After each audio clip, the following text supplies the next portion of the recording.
سال 15 سال 20-25 سال بڑی ہے، سب میں چھوٹا۔ ناظرین و سامعین السلام علیکم ورحمۃ اللہ وبرکاتہ۔ آپ تمام کا ہمارے یوٹیوب چینل اخبار الہند پر استقبال ہے، خوش آمدید ہے۔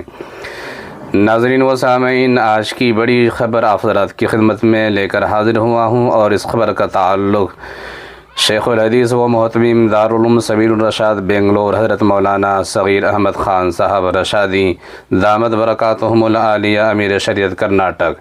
تو ناظرین و سامعین، آپ کو بتاتا چلوں کہ آج کی انگریزی تاریخ ہے 7 جنوری بروز منگل، اور ہجری تاریخ ہے 7 رجب المرجب 1446 ہجری۔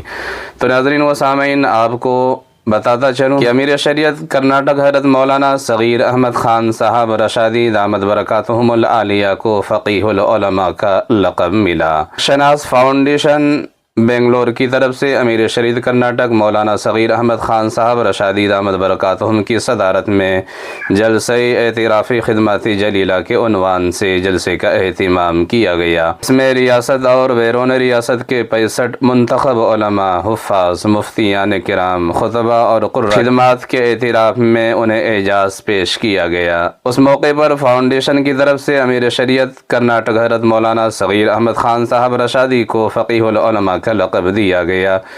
اجلاس میں نائب امیر شریعت مولانا عبدالعزیز قاضی شریعت بلگام، مولانا محمد غوث رشادی بانی و محتمم حاجرہ نسوان رائے چوٹی، مولانا روح الحق رشادی صاحب محتمم جامعہ انوار العلوم ترشی، مولانا غیاث احمد رشادی صدر صفا بیت المال، مولانا مفتی محمد اسلم بانی و محتمم جامعہ غیث الہدیٰ بنگلور، مولانا شیخ نور الدین عمری حیدرآباد، قاری امتیاز احمد صاحب رشادی نقشبندی جامعہ رشیدیہ ویلور وغیرہ مہمانان خصوصی کی حیثیت سے شریک تھے۔ حق شناس فاؤنڈیشن کے صدر شیخ منیر احمد رشادی نے مہمانوں کا خیر مقدم کیا۔ مولانا محمد علی، مولانا سعود عالم، مولانا عبداللہ، مولانا شیخ ذاکر احمد نے اپنے تاثرات پیش کیے۔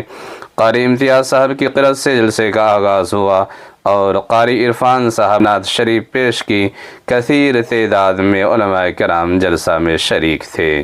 تو ناظرین و سامعین، یہ ایک بہت بڑا اہم قدم ہے۔ اس قدم کو ہر شہر میں اس طرح سے اٹھانا چاہیے۔ آپ اپنی رائے کا اظہار کمنٹ کے ذریعے سے کر سکتے ہیں۔ آپ اس کے بارے میں کیا کہتے ہیں؟